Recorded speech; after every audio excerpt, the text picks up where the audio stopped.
Hello, I have not disappeared, nor am I stopping my series on polygamy, but I had a health issue that really slowed me down, and so that's why I've been quiet on YouTube lately. Thankfully, I've received good medical care, and now I'm working on my next episode about Section 132, which I'm really excited about, and I'm also implementing the peer reviewers' suggestions for my paper in the Journal of Mormon Polygamy about the topic of today's video, actually. But I wanted to pause that and briefly respond to one of the articles recently published about historian John Turner's new biography on Joseph Smith. This article is an interview with John Turner by Jana Riess and appears in her Flunking Statehood column, which is printed in the Religion News Service. It was also reprinted in the Salt Lake Tribune and is titled, "Yes, Joseph Smith Practiced Polygamy." Now, I want to be clear that I don't take any issue with someone examining the documents, testimonies, and evidence and concluding that Joseph Smith did secretly marry dozens of teenage girls and women. The historical record is an absolute mess with conflicting accounts that are compounded by the fact that immediately after Joseph's death in 1844, records were changed under the direction of the 12. So if you look at this mess and find the evidence of Joseph Smith's polygamy compelling, I'm okay with that. But as someone who does not believe that the documents, testimonies, and evidence demonstrate that Joseph Smith was a polygamist, but rather that Christian polygamy began to be experimented with during that time, and that there's evidence of polygamy entering the church through multiple directions, despite Joseph Smith's best efforts to put it down, the thing I do take issue with is the straw man that Jana Riess and John Turner and many scholars I've listened to construct on this topic and then easily take down. I think this article is a good example of the narrative that's being perpetuated, and I'm going to give some context to some of the claims and assumptions made and explain why I come to a different conclusion. Riess begins the conversation. In the book's opener, you point out that Smith was beloved by most who knew him, that he was a generous man with a great sense of humor. You also say on that same page that he had flaws, and that, I wouldn't trust him with my money, my wife, or my daughter. After some discussion about finances, Turner says, Joseph pursues plural marriage so recklessly. Regardless of whether one accepts plural marriage as a divinely instituted principle for that time and place or not, Joseph goes about it with a disregard for existing human relationships on earth. He proposes to the wives of some of his followers, including some close followers, and he proposes to Sidney Rigdon's daughter. Even Brigham Young was worried Joseph Smith was going to take his wife. Let's pause right here so I can respectfully disagree with Turner's historical assertions. Like much of the early Mormon polygamy narrative, believing that Joseph Smith proposed to Nancy Rigdon requires us to ignore the contemporaneous and later records left by the principal players, including Sidney Rigdon and Nancy Rigdon herself. So briefly, John Bennett is the one who published the story about Joseph Smith proposing to Nancy Rigdon, the daughter of Joseph Smith's first presidency counselor, Sidney. John Bennett had joined the Saints in Nauvoo and was discovered to have a wife and children back in Ohio, even though he was acting like an eligible bachelor in Nauvoo. After Bennett had ingratiated himself with Joseph Smith, Bennett and some other men were accused of using Joseph's name to commit sexual immorality, saying Joseph approved of men and women essentially fornicating in secret. There was other drama too, and ultimately Bennett ended up leaving the church and he went to war against the Saints. Bennett's main weapon of assault was words. He and a few men accused of similar indiscretions told lots of stories, and soon rumors were flying, including one about Joseph Smith proposing to Nancy Rigdon. Joseph filed a criminal complaint against one of the accusers for slander. Joseph's journal records multiple meetings with Sidney Rigdon during this time. Sidney's son-in-law got involved, and there seemed to be a lot of hurt feelings about various issues, money owed, things like that. A couple months after John Bennett's departure, newspapers began publishing a series of letters from Bennett exposing the Mormons, and these letters were just a deluge of defamation and slander. Readers were assured that Joseph Smith's villainy and imposture surpasses in criminality and infamy anything that has been brought to light in the history of civilized society. Just about everyone in the church was included in Bennett's condemnation. He said that his experience with Mormons had shown him that most of them are liars, thieves, robbers, murderers, and everything that is vile, low, and groveling. Included in the many accusations was a story which Bennett repeated a few times, in which he asserted that Joseph Smith, who himself was married with 4 living children at that time, proposed to 19-year-old Nancy Rigdon. Bennett named several individuals who would back his claim, including Nancy Rigdon herself and her brother-in-law, Sidney's son-in-law, George Robinson. George published a response that he did not support Bennett's accusations, even though George himself was done with the church and used his public letter to formally withdraw.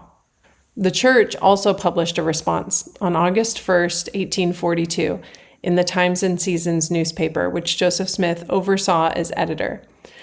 The issue was essentially an expose on John Bennett, laying out the entire history of Bennett's wicked deeds among the saints. Bennett's accusations were denounced as false, with multiple testimonies witnessing against his lies. You see here a statement by Pamela Michael, who was cited in a different story or different rumor. She said, "Inasmuch as J.C. Bennett has referred the people to me for testimony against President Joseph Smith, I take this opportunity to state before the public that I know nothing derogatory to his character either as a Christian or a moral man. Mr. Bennett made use of my name without my knowledge or consent." This issue also included a statement by Sidney Rigdon that had been published in the WASP newspaper a few days earlier. As there seems to be some foolish notions that I have been engaged with J.C. Bennett in the difficulties between him and some of the citizens of this place, I merely say in reply to such idle and vain reports that they are without foundation in truth. Bennett then published another volley of letters, this time quoting a letter Joseph Smith allegedly wrote to Nancy Rigdon, what is now referred to as the Happiness Letter, quoting just a short portion of Bennett's introductory narrative. What Joe's morality amounts to can be learned from his letter to Miss Rigdon. Joe Smith, in the letter alluded to, undertakes to sustain by the Scriptures, by reason, argument, and God's revelation to himself, the lawfulness of his spiritual wife doctrine. The argument is very specious, and had it been addressed to a young lady of only ordinary attainments, a believer in Joe's divine mission, it is not improbable it might have accomplished the object designed by Smith. But happily for Miss Rigdon, she was too well informed, possessed too much moral firmness, and was too deeply imbued with the true religion of the Bible to be overcome by Smith's hellish schemes. After quite a bit more commentary, Bennett presents what he says is an exact copy of Joe Smith's letter to Miss Nancy Rigdon per William Richards, one of the Holy Mormon Apostles. And we see the text. Happiness is the object and design of our existence, and will be the end thereof if we pursue the path that leads to it. At the close of the text, Bennett explains, thus reads the prophet Joe's love letter to Miss Rigdon. To understand it, I refer you to the spiritual wife doctrine heretofore alluded to. I told you before that the great Solomon was a novice in these matters compared to Joe. And he goes on from there. Soon after, Sidney Rigdon published another statement in the WASP newspaper. It reads, Dear Sir, I am fully authorized by my daughter, Nancy, to say to the public through the medium of your paper, that the letter, purporting to have been written by Mr. Joseph Smith to her, was unauthorized by her, and that she never said to General Bennett or any other person, that said letter was written by said Mr. Smith, nor in his handwriting, but by another person, and in another person's handwriting. She further wishes me to say, that she never at any time authorized General Bennett to use her name in the public papers, as he has done, which has been greatly to the wounding of her feelings, and she considers the obtruding of her name before the public to the manner in which it has been done, to say the least of it, is a flagrant violation of the rules of gallantry, and cannot avoid to insult her feelings, which she wishes the public to know. I would further state that Mr. Smith denied to me the authorship of that letter, P.S. I wish the Sangamo Journal and all papers that have copied Bennett's letters to copy this also, as an act of justice to Miss Rigdon. Following Joseph's death, lots of interesting things happened. John Bennett went and joined the Strangites, and then the Strangites adopted polygamy as a doctrine. People sometimes point to the Strangites' polygamy as evidence that Joseph instituted polygamy, because James Strang was not a breakoff from Brigham Young's group. But John Bennett was the common denominator here. And John Bennett was also kicked out of the Strangites for sexual misconduct, just as he was with the Latter-day Saints in Nauvoo. I think John Bennett wasn't a polygamy insider, he was a polygamy instigator. But back to the Nancy Rigdon story. After Joseph's death, Sidney Rigdon was excommunicated by the 12 who had been elected to lead the church, and he permanently relocated to Pittsburgh, Pennsylvania, with other followers who opposed the 12 leadership. He was adamant that the 12 had been and were committing polygamy in secret, but did not believe the Smiths were involved. Here's one statement from October 1844. It is a fact, so well known, that the 12 and their adherents have endeavored to carry on this spiritual wife business in secret, that I hardly need mention it here, and have gone to the most shameful and desperate lengths to keep it from the public. However, a very thorough snow job was well underway, as I'll explain more in a few minutes, and by 1846, Rigdon had changed his conclusion, believing that Joseph and Hiram had indeed introduced polygamy. This system of polygamy was introduced by the Smiths some time before their death, and was the thing which put them into the power of their enemies, and was the immediate cause of their death. Importantly, though, Rigdon did not reference his own personal experience to give weight to this claim. He believed what others said about Joseph and his brothers. Rigdon never claimed or even implied that Joseph proposed to his daughter. He did not even address the rumored story again. Later in her life, however, Nancy Rigdon did address this story. In 1884, a reverend in the Church of God debated an elder in the RLDS Church. Quoting from the History of the Reorganized Church of Jesus Christ of Latter-day Saints. During this discussion, and at other times, it had been asserted that Nancy Rigdon, daughter of Sidney Rigdon, had testified to some very damaging things against the character of Joseph Smith. This prompted elders William H. and E.L. Kelley to interview the lady. May 14, 1884, Elder E.L. Kelley wrote of this interview as follows. On being questioned with reference to her knowledge of sealing and polygamy, Nancy Rigdon said that she lived with her father in Kirtland till the year 1838, when they went to the state of Missouri. That she never heard tell of such a thing as sealing, or polygamy, in Kirtland. We called her attention to the fact that one William Smith, a Campbellite exhorter, stated to us in Kirtland that he thought, that she was sealed to Joseph Smith in Kirtland. She says, It is absolutely false. I never heard of such a thing while in Kirtland as sealing. We asked, were you ever at any time or place sealed to Joseph Smith? I was never at any time. She then said her father went from Missouri to Nauvoo, arriving in Nauvoo in the year 1840. They lived there till the 18th of June, 1844, when her father started with his family to this city, Pittsburgh, and they arrived here the same day Joseph Smith was killed in Illinois, June 27, 1844. We then asked her, when did you first hear of polygamy in Nauvoo? She said she never heard of it while they lived in Nauvoo. Did you know any person while you lived in Nauvoo who was married to more than one wife, or had more than one wife at the same time? I did not. When did you first hear of the so-called revelation on polygamy? I never heard of it until after we came to Pittsburgh, and some time after. I could not say just how long. Did you not hear talk that there was such a thing while you lived in Nauvoo? I never did. When did you first hear about sealing? I heard about this first about the year 1842.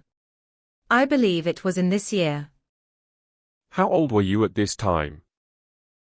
I was born in the year 1822. What was this sealing, and what was the object of it? I cannot say that I ever understood it fully. Cannot give the object. Was it a state of marriage, and did it contemplate living together as husband and wife? I never so understood it. She then stated that she thought Joseph Smith was quite a different man in spirit and manner the last year or two that she knew him from what he was in the other time she had known him, from 1831 to 1842. In her language she said, He seemed entirely different, but I never knew or even heard that he had more than one wife. It is astonishing to me that historians ignore Nancy Rigdon's own words. I know why we Latter-day Saints ignore them, because it's from the RLDS history, and we think we're right and they're wrong. But I'm astonished that historians ignore Nancy's consistent public statements and the good evidence that Joseph was not the author of the happiness letter in favor of rumors that were called slander and lies at the time they were published, and later served to support the Utah Church's power structure and its claims of authority. These sources claiming Joseph proposed to Nancy coalesced together over time for a purpose. And then historians like Fawn Brody, Richard Van Wagner, Richard Bushman, and now John Turner have continuously repackaged them so that it's pretty easy to just repeat what's already been said 1,000 times. Never mind what Sidney, Joseph, and Nancy herself said. It's easy, but I don't think that sort of thing makes for reliable history. Nancy Rigdon understood Joseph Smith was doing some sort of sealing ordinance, but she never understood it to be related to polygamy. Polygamy had to be written over Joseph's works, and that is why the saints that ended up in Utah understood sealing differently than those that stayed behind. Those sealings, they were told, well, this is what it actually meant. Sorry you didn't understand it at the time, but that's what it is. Joseph told us. Before I move on to the next question in Riess's interview, I want to address what Turner said about Brigham Young. Now, John Turner wrote a biography of Brigham Young that was published in 2012, and obviously he's read and studied a lot about Brigham Young. So honestly, I'm surprised that he gives Brigham's stories as much credence as he does, especially when they're about Joseph Smith. Brigham Young told a lot of stories, and he believed that he was right to tell those stories. But that doesn't make the stories that Brigham told factually true. Moral judgment about Brigham's character aside, you can clearly see in the historical record that he factually misrepresented Joseph Smith to give his own desires legitimacy. Let me show as one example some records that I discussed in my recent video on Women as the Tower. The contemporaneous records leave no question that Joseph Smith was in favor of the women forming and participating in Relief Society. The Relief Society Minute Book is straightforward about Joseph's approbation. The Relief Society published public statements in the church's newspaper. They had a declaration against polygamy, actually, read at a gathering of about 8,000 saints at the temple where Joseph was presiding over a meeting. I've never heard any suggestion that Joseph did not encourage the women to begin meeting as a Relief Society. But 9 months after Joseph was killed, when the Relief Society traditionally would have resumed their meetings after a winter hiatus, Brigham Young spoke to the High Priest Quorum and the 70s and said the following. When I want sisters or the wives of the members of this church to get up Relief Society, I will summon them to my aid, but until that time let them stay at home, and if you see females huddling together, veto the concern, and if they say Joseph started it, tell them it is a damned lie, for I know he never encouraged it. Joseph Smith 100% encouraged the females to meet as a society, and Brigham Young called that historical fact a damned lie. One of my friends calls this sort of thing a Brigham special, and I love that so much.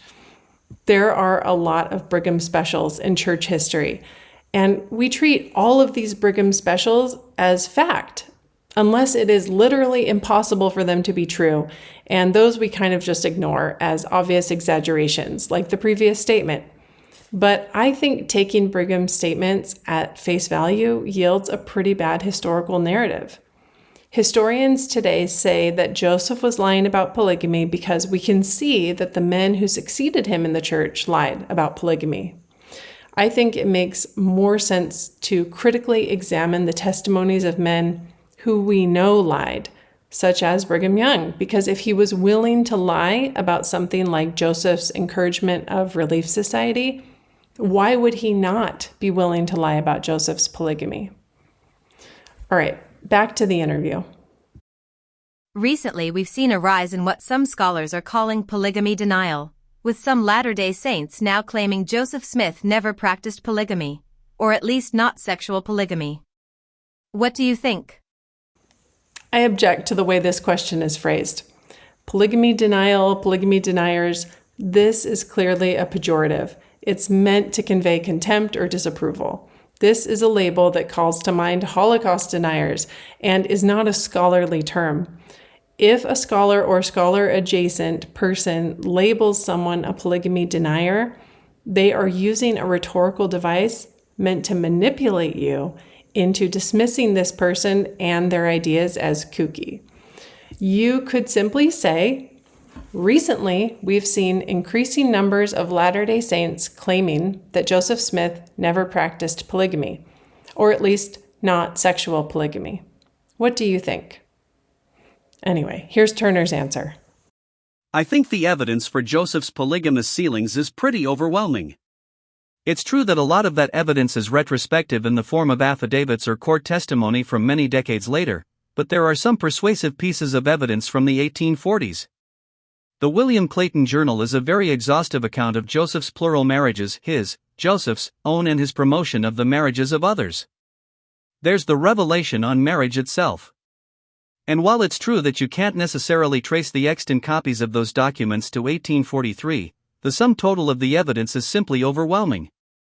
And there's a lot of corroborating evidence in Joseph's own journals and the journals of his associates.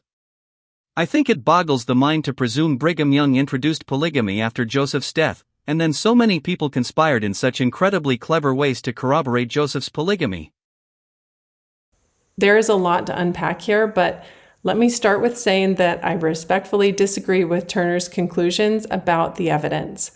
And his answer makes me think that he didn't really dig into the new evidence that's emerged, because embedded within his answer is a straw man. The evidence for Joseph's polygamous sealings is pretty overwhelming for a very specific reason. After Joseph Smith's death, members of the Quorum of the 12 engaged in an organized, dedicated effort to revise the records, making hundreds of deletions, additions, and alterations to Joseph Smith's history. As Richard Van Wagner said, few outside Brigham Young's inner circle were aware of the behind-the-scenes alterations so seamlessly stitched into church history. An assistant church historian in 1845 observed, After Joseph's death, his memoir was doctored to suit the new order of things. Even with the changed records that were published then as original statements, there was a problem, articulated succinctly by Joseph F. Smith in a letter to Orson Pratt in 1875. Joseph was 5 years old when his father, Hiram Smith, was killed, and he came to Utah with his mother, who died when he was 13. Joseph F. believed that polygamy was a commandment from God to his uncle Joseph, and that it was necessary for exaltation. After his cousins, Joseph Smith's sons, began preaching in the West, proclaiming that their father did not institute polygamy, Joseph F. Smith wanted to prove to them that their father irrefutably did. From Joseph F. Smith's own words. When the subject of Joseph Smith's polygamy first came before my mind, I must say I was astonished at the scarcity of evidence, I might say almost total absence of direct evidence upon the subject, as connected with the prophet Joseph himself. There was nothing written and but few living who were personally knowing to the fact that Joseph taught the principle. So there were no children. Now we have DNA evidence that there really were no children, despite later efforts to suggest that there were, despite historians reciting lists of likely children. And despite what Turner says about the evidence for Joseph's polygamous sealings being pretty overwhelming, there are no marriage or sealing records. Well, correction. There are sealing records for Joseph's polygamous marriages, but they were all done after Joseph's death. Joseph was polygamously sealed to dozens of women by proxy after he died in Nauvoo. I think that's kind of significant counter evidence, and I'm genuinely confused that historians would just go ahead and count that as part of the overwhelming evidence that Joseph was a polygamist, as opposed to the men who succeeded him in leadership using his name to indoctrinate polygamy. So anyway, Joseph F. Smith had this dilemma of essentially no evidence of Joseph's polygamy. And so he wrote affidavits and collected statements that have some significant problems. If you want to read more about this, Cheryl Bruno and Michelle Stone just published an article in the Journal of Mormon Polygamy that I would recommend, and I've linked to it in the show notes. This is what Joseph F. Smith said about his effort. Such testimonies may not appear very important just now. Perhaps not while personal witnesses are living. And perhaps I might not live to witness their true value, but my children may. I am in favor of leaving no vacancies in the foundation walls, but want to see them laid solid, at least so far as the record of facts may be truthfully and consistently made. I find this to be tragically prophetic, because the court testimony John Turner mentions as part of the overwhelming evidence, that testimony from living personal witnesses, including women who claim to have consummated marriages with Joseph, when they were actually interrogated about Joseph Smith's polygamy in court in front of a federal judge as part of the Temple Lot trial, they were found to be not credible. Their stories fell apart and the federal judge ruled against their side. And it's important to know the context because otherwise you might think that these women's voices are being silenced. In September 1856, those women were told they had 2 weeks. And at the end of those 2 weeks, they needed to bow down and submit to polygamy, or they were free to leave. Free to walk out into the frontier wilderness of Utah at the onset of winter and go their way. The Relief Society, which was the women's organization, had been shut down and would be for decades until the women were safely in line. The women married to these polygamous leaders lived in an environment of bow down and submit for more than 20 years before their testimonies were needed. More than 20 years of very firm indoctrination. Their eternal salvation and exaltation hanging on whether they accepted and embraced polygamy. When testimonies are given under such conditions, they tend to be testimonies that include what they think they need to say, not what the verifiable facts support. And that's what happened. That's why their testimonies were not believed. It's not that I don't believe them. The federal judge didn't believe them. But now that they are long dead, the amount of sources that they collectively produced is considered to be overwhelming, and that is presented as historical fact. According to another interview John Turner gave, the church gave him access to William Clayton's Nauvoo journal. But there are serious problems with William Clayton's Nauvoo journal, and there are serious problems with the polygamy revelation itself. Neither of those sources is clean with a straightforward provenance. Joseph Smith's own journals were revised to turn anti-polygamy statements into pro-polygamy statements. And of course, there is corroborating evidence in the journals of his associates because that's who we think indoctrinated polygamy into the church. Those of us who believe Joseph's private behavior was consistent with his public teachings and persona do not believe Brigham Young introduced polygamy after Joseph's death. You can find evidence of budding polygamy testimonies and behavior among the apostles before Joseph's death, particularly among those who served missions to England between 1838 and 1840. In fact, they later testified that they gained their testimonies of polygamy while in England. England had recently had a great debate over the virtues of biblical polygamy following the example of Abraham. I do not think it boggles the mind to consider that perhaps this was one of those times when a few people conspired in incredibly clever ways to corroborate a story that enabled them and then later protected their way of life. Next question. So why you think some Latter-day Saints are so determined to absolve Joseph Smith of involvement in polygamy? Some of this has come up in my research on Mormon faith crisis, with people very much wanting to maintain Joseph Smith on a pedestal. Again, I must respectfully disagree with the way this question is phrased. It exhibits such a bias. Just those two sentences make it perfectly clear what this journalist's opinion is. There may be some people who see it this way, but I would say most of us don't. And this question's phrasing automatically steers the answer away from what many of us actually believe. I think this question could be better rephrased as, so why do you think some Latter-day Saints are so determined to contest the narrative that Joseph Smith was a polygamist? I think an unbiased question would yield a better answer. But based on Turner's understanding of my position, I don't know that he would be able to answer it.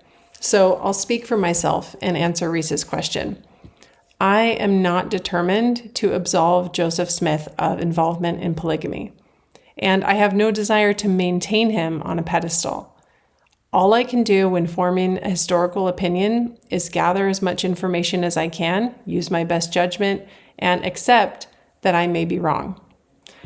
I had always believed our Utah polygamy narrative because that's what I was taught. But at some point, the conflicting testimonies about polygamy doctrine and theology spurred me to really seek out God's mind on marriage, spiritual truth. I've come to believe that polygamy is a fallen world solution, that it's not part of God's plan for women. And when I made that shift in belief, my historical opinion on Mormon polygamy became, wow, that's pretty crazy and sad that every single one of our church leaders got deceived by this. When I first heard that Joseph Smith had actually preached against polygamy right up until his death and had not left any records in favor of polygamy, that his wife Emma had always asserted that Joseph never had any other wife than her, I was shocked. There's no way. We have so many stories, I thought, especially the testimonies of the women he was married to. But then I started looking at each piece of evidence more carefully, and I began to consider possible motivations that could have influenced people to say what they did. And pretty soon I could make out a basic outline of how it happened. And it actually makes way more sense to me than this Joseph was a polygamist narrative that keeps getting repeated. So I think some Latter-day Saints are determined to contest the narrative that Joseph Smith was a polygamist because we found out that what had been strongly asserted to us about polygamy was not true. We can now look at the documents from that time, and they tear down all the excuses and justifications that have been perpetuated. So we no longer outsource our trust on this issue to anyone, especially people who repackage the curated sources that we've already seen don't match up with the documentary history. The Nancy Rigdon story I just showed is the perfect example. If you've heard that Joseph Smith proposed to Nancy Rigdon, but this was the first time you've heard that Nancy Rigdon herself said that it didn't happen, not just at the time of the alleged proposal, but also 40 years later, ask yourself why. Why didn't you know that? Why are people so determined to have you believe that Joseph Smith was a polygamist? What do they lose if he wasn't? What do the scholars who have been publishing this lose if Joseph wasn't a polygamist? What do the church leaders who testify of Joseph's polygamy lose if Joseph wasn't a polygamist? I think it's time to turn these questions right back around because there is some real motivated reasoning going on here. But here's how Turner answers it. Joseph's activity in terms of plural marriage is very uncomfortable material. He pursues it so assiduously, in my opinion, recklessly, in ways that were very hurtful to Emma Smith. I mean, Emma Smith clearly understands this as a moral betrayal. Wow, I respectfully disagree because there is no evidence that Emma felt betrayed by Joseph in all of their letters or in any of Emma's later interviews. When my husband and I are on the outs about small things, just between us, not big things like him marrying other people, but little things, you can clearly see it in our private text messages. Our children can sense something is wrong. But Emma and Joseph's children never recalled observing anything suspicious in that regard. And Emma never gave any indication that she felt betrayed. In fact, all of her letters to Joseph were very loving, and none of Joseph's letters to her communicate that he's trying to win her back. Here is one written when Joseph was in hiding over the assassination attempt on Governor Boggs. Dear husband, I am ready to go with you if you are obliged to leave, and Hiram Smith says he will go with me. I shall make the best arrangements I can, and be as well prepared as possible. But still I feel good confidence that you can be protected without leaving this country. There is more ways than one to take care of you, and I believe that you can still direct in your business concerns if we are all of us prudent in the matter. If it was pleasant weather, I should contrive to see you this evening, but I dare not run too much of a risk on account of so many going to see you. She goes over various business interests and then signs the letter. Yours affectionately forever, Emma Smith. At the time Emma wrote that letter, Joseph supposedly had at least 14 other wives. And the story now goes that he kept it all a secret from Emma, that she had no idea. But you find me a woman in any century whose husband has 14 other women on the side who isn't just the least bit suspicious. But you don't see anything like that reflected in Emma's letters. In this one, Emma isn't communicating some 19th century version of, you know what, I don't like what this place is doing to us. You seem kind of distant. Let's get out of here together. We don't see anything like that. Emma's like, we don't have to go. Stay. We've got this. Now, this August 1842 letter is the last one that we have from Emma to Joseph. And in fact, the original copy isn't extant. You can see this is a recopied version in William Clayton's handwriting. There are later letters from Joseph to Emma, none of which give any indication that he was trying to quell Emma's feelings of moral betrayal or that he had entanglements with any other women. Where did Emma's letters to Joseph go, and what would we have read? We don't know. But if we want to see how Emma clearly felt about her marriage to Joseph, we can look at later records that she left, ones that didn't end up in the hands of the Utah polygamists. There are no fewer than 8 unique documented statements or interviews with Emma after Joseph's death, the last taking place only 2 months before her death in 1879. And every single account reports something similar to this report by Edmund Briggs.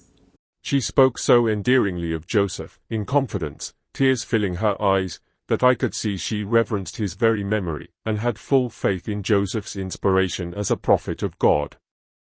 And she always denied to me, in the most emphatic language, that he taught or practiced polygamy. The stories told about Emma in Utah portrayed her as a bitter woman who considered herself betrayed. But Emma herself didn't. She said Joseph never married any woman but her. And when asked if Joseph could have had other wives without her knowing it, she said, No, sir. No one had a better chance and way of knowing this than myself. All right, let's wrap up this interview. You have a poignant moment in the biography where Joseph finally tells Emma about polygamy, but he spiritualizes it. She consents in a limited way and says she wants to have some control over the people he's going to be bringing into their family. So she selects 4 young women who've already been living in their household, not knowing they are already married to her husband. Listening to this, I actually kind of get why the historians, at least, have decided to maintain this narrative about Joseph Smith. There is so much material to choose from. And the stories are so poignant, heartbreaking, salacious, and as Turner says in other interviews, fun to weave together.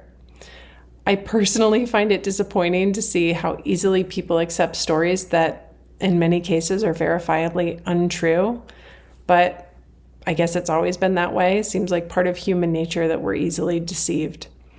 When Emma was asked about the particulars of the polygamy claims, like the story Brigham Young told that she burnt the original polygamy revelation manuscript in a fit of anger, Emma said on multiple occasions, "It is false in all its parts, made out of whole cloth, without any foundation in truth."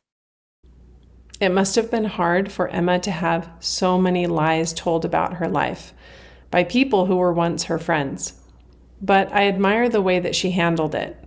She spoke up to set the record straight, but she didn't seem to harbor anger, resentment, or bitterness. She lived a happy life. Listen to a portion of a letter Emma wrote to her son, Joseph III, in 1866, as he was preaching to his Utah cousins. "Now you mustn't let those LDSs trouble you too much. You may know that you are not the first one who has been misunderstood or misapplied, or misquoted and misrepresented in every way, and in every conceivable space, neither is it certain that you will be the last afflicted one." I think this is a great attitude. We can speak the truth that we personally know, as well as our well-informed opinions, and allow everyone else their beliefs. And that's what Joseph's polygamy is. It's a belief, not a fact. A more accurate title for this article would be, John Turner believes Joseph practiced polygamy. I don't. And I think that regardless of where you fall on the religious spectrum, you should know that there's more to this story than what you've been led to believe. Thanks, and I'll see you again soon.